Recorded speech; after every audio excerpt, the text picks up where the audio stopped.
This Steve Jones Show podcast is now loading. The Steve Jones Show podcast is presented by Sunbury Motor Company, Purdy Insurance, Brewers Outlet, and NIL Game Changers.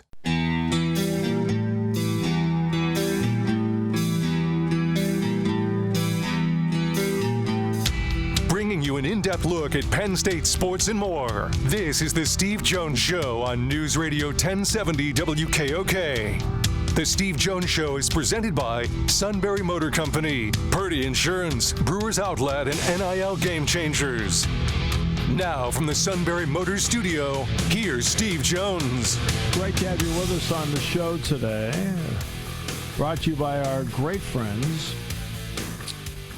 at Sunbury Motors, 4th Street in Sunbury, Sunbury Motors Kia, routes 11 and 15 in Hummels Wharf, and online, sunburymotors.com. Ford, Kia, Hyundai, best in new inventory, great pre-owned inventory with the Sunbury Motors guarantee.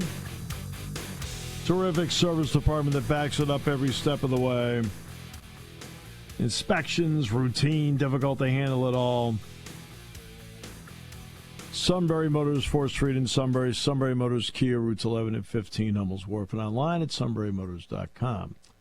Always great to talk with Rich Scarcella, Reading Eagle and professional extraordinaire. Sir, welcome. Good afternoon, Mr. Jones. It's great to actually talk to you for a little bit during the game. Oh, wait, we were just waiting. Waiting out the storm. I mean, look, this is the third time that this has happened, at least on my broadcast side. Ohio State 2000, the 2017 game with Michigan State in this. What do you think James, as a head coach, learned from an unprecedented situation in 2017 that paid off on Saturday? Well, he said it. They had a plan because the weather was in the forecast. The stormy weather was in the forecast. They had lined up food, which you may know what they had. We're not sure what they had, but they had food. And I think the fact that they adjusted on the fly, set up places to sit in their tunnel, in the visiting team's tunnel at Mountaineer Field.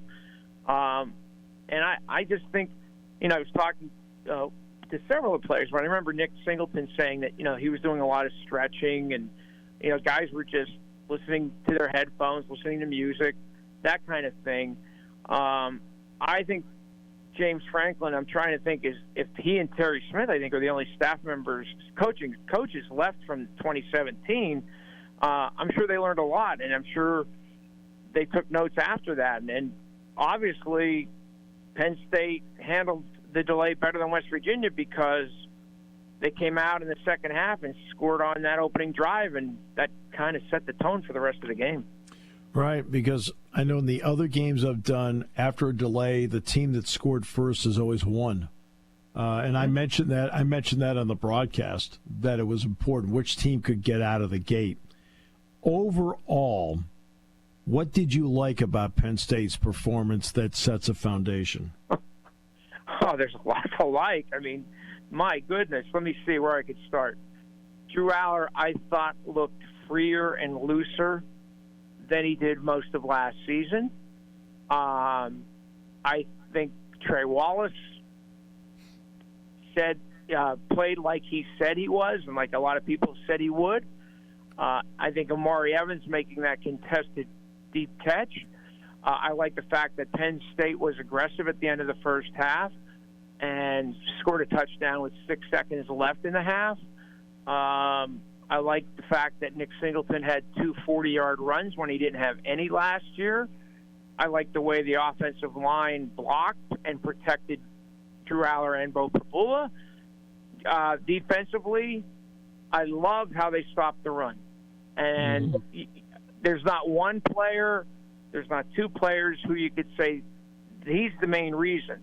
I love the fact that they shut down West Virginia's running game because West Virginia is so good at running the football. I mean, and then K.J. Winston and Jalen Reed, they showed everybody the type of safeties that they're going to be this season. So now we flip it to the other side. on James Franklin's cleanup list.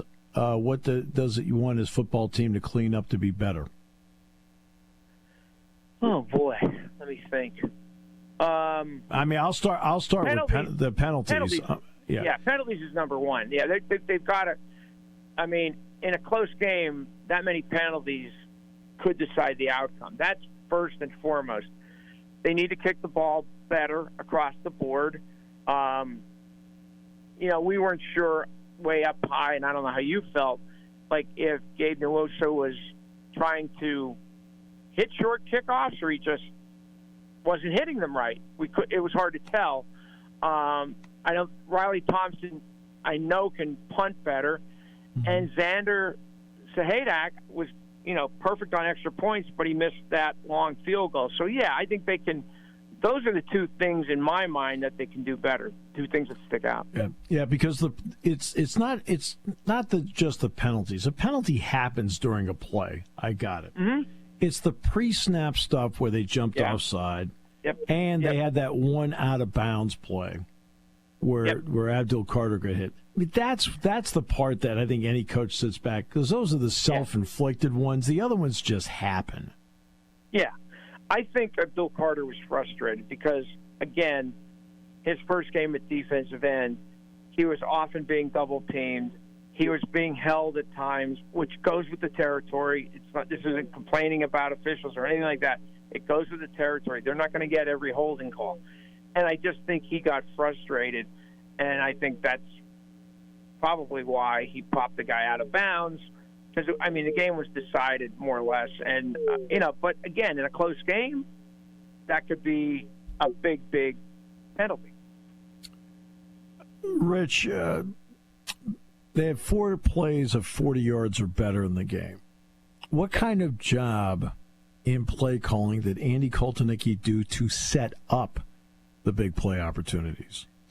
I wish I was smarter than most when it comes to X's and O's. So I'll try to say this in layman's terms.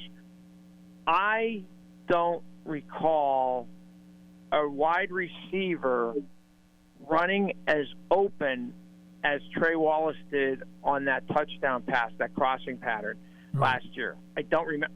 Maybe I'm wrong. I just don't, in my head, I don't remember seeing that last year. So that's one. Two,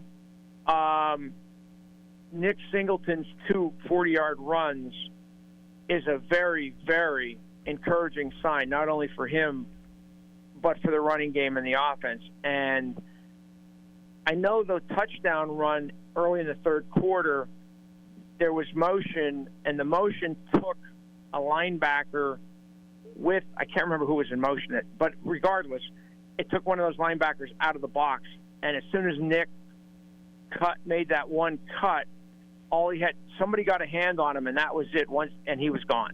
And so I think what Andy does, he puts defenses on their heels. It's clear, and he does it in a lot of different ways. We haven't seen half the things he's going to be doing, I'm sure. Some of the things that we've seen on video that he did at Kansas. So yeah, I think as a first game, a few people picked West Virginia or thought it was going to be a close game because it was his first game as offensive coordinator and Tom Allen's first game as defensive coordinator. And I was thinking the same thing before James Franklin said yesterday.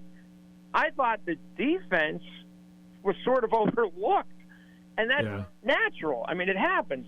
But I think, talk about a smashing debut, I think both Andy and Tom had smashing debuts in their first games at Penn State as coordinators.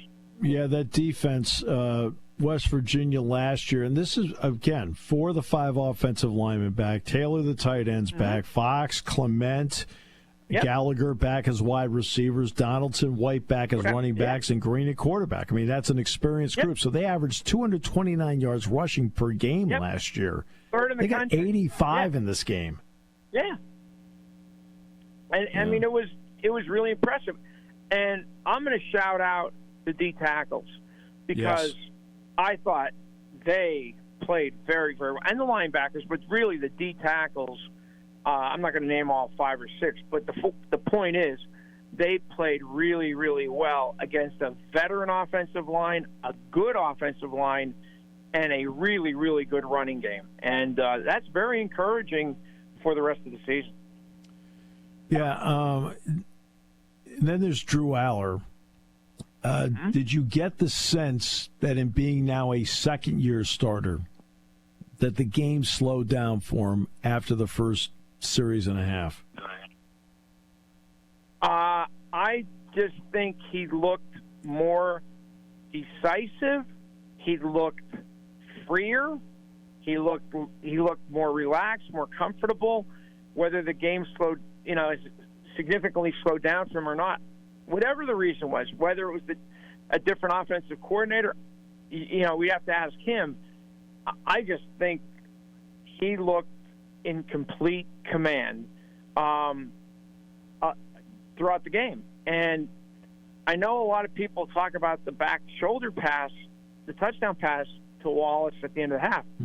Right. That sideline pass, I'm trying to think, was it on that drive for like 17 or 18 yards to Wallace? Yeah. And he was covered closely. There aren't many quarterbacks in this country who can make that throw. Right. Saw him make a lot of back shoulders last year in practice, but not in games. The seed in the game was really a big plus for them. Moving forward. Steve, they 457 yards, whatever it was.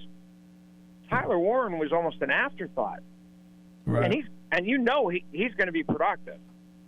That they're going. Right. I mean, you can only the ball. Only so many people can touch the ball. The same thing. With the wide receivers. Julian Fleming is going to be a part of this offense. No doubt. In a receiving way, he did a terrific job blocking. Yeah. So, I think it was a great start for Penn State, a very promising start. Well, there's the other part too. Is you look at the stats on Katron Allen and go, boy, they got to get him going. But if you're there and you're watching the game, his blitz pickup was outstanding. Nick, he was a big reason some of those plays happened. He did a great job, and I know Nick did. There was one play in the first half that Nick picked up a linebacker and just stood him up. Yes. And those two guys, and then they both caught a pass, Katron for a touchdown. James Franklin and Jaywan Sider have talked about the two of them becoming complete backs, and that was on display Saturday. All right, so now they go forward from here, and they've got Bowling Green this week. Mm-hmm. Is this more now of a test of maturity of the team that you want to get better, and you can't play down to anybody? It is. I would agree with you on that. Let's see how you react to an impressive road win. Over a pretty good team. You have two, Bowling Green from the Mid-American, by Kent State from the Mid-American. Yes, this is going to test their focus, their maturity, their discipline these next 3 weeks. Even the bye week, and really, they should be 5-0. Before they make that trip to Los Angeles to play USC on October 12th. Will you be able – I'm going to guess you're going to come in Saturday morning because you want to watch Peacock Friday night. And you're not rooting for the Philadelphia team. That would be correct. Yeah. No, I don't. Beginning last year, I don't come up anymore on Friday nights. Yeah. So, but I'm hoping the Green Bay Packers run the football a lot, and the game ends pretty quickly, and it ends up with a green and gold victory. What do you think about now? I know this is not the Packers' home game; it's Philadelphia's home game. But what do you think about the overseas games that the NFL plays? I'm with you. I hate it. I especially what I read this morning, Steve, where the NFL is telling the players to stick to their hotels for safety reasons. Great. So what are they telling the fans who are making the trip there? I don't understand it. I don't. Somebody who knows marketing better than me, which is a lot of people, is going to have to explain that to me, but I don't like it one bit. You could grow the game. Yeah, you could grow the game by showing the games on American soil around the world. Maybe if you play one game in Europe, I get, but I don't get this one at all. I just don't understand it. I'm not smart enough to understand it, I guess. No, I don't feel like I am either, because, and here's my issue with it. The only reason that the game is as popular as it is are the fans in this country. No question. Right. And in this case, Green Bay's not the one losing a home game. Philadelphia is. Mm-hmm. Well, haven't the Philadelphia fans, like Green Bay fans, been loyal to a fault? Yes. Great season, yes. Bad season. Aren't they the ones that are supposed to get rewarded with an extra game, an extra opportunity to see the team play, as opposed to, we're going to Brazil? I mean, that's the part that makes no sense to me. We have to stop backhanding people in this part of the world because we want to promote something in another part of the world. That's why they created the preseason. That's a really good point. That's a really good point. Yeah, like why take a regular season home game away from Eagles fans who are as loyal as any in the NFL, and why not just send a preseason game to Brazil? That's a great point, Steve. And it just I don't understand it. I really, really don't understand it, especially when, like, God forbid something happens to one of the players, one of the coaches, one of the support staff, or one of the fans, because they're obviously worried about the safety of these people in Brazil. I mean, I don't understand it at all. Yeah. Well, I always appreciate you and understand you, so that's good enough for me. Hey, always a pleasure, Rich. Thanks for all the time today. Really appreciate it. My pleasure, as always. I'll see you Saturday. Rich Scarcella, Reading Eagle. It's, I don't get, it's the overseas thing. I don't get it. I mean,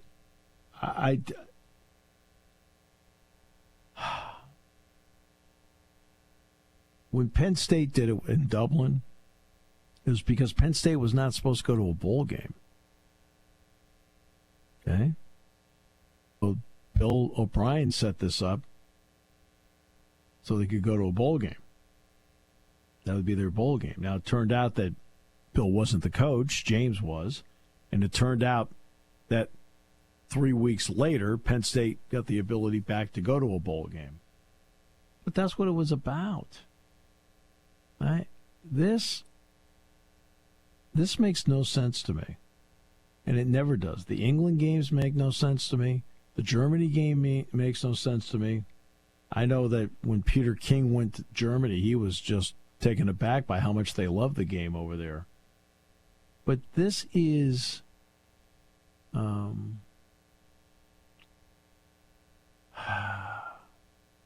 to me, this is a backhand to the people who made you who you are. People who made you who you are are the American fans. Okay? You're where you are today because of the American fans. I mean, you want to play a preseason game down there? Go for it. That's great. Yeah. I mean, fans don't want the preseason games on their ticket package anyway.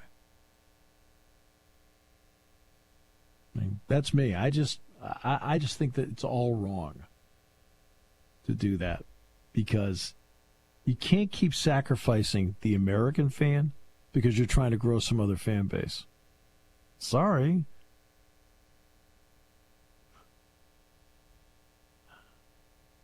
All right.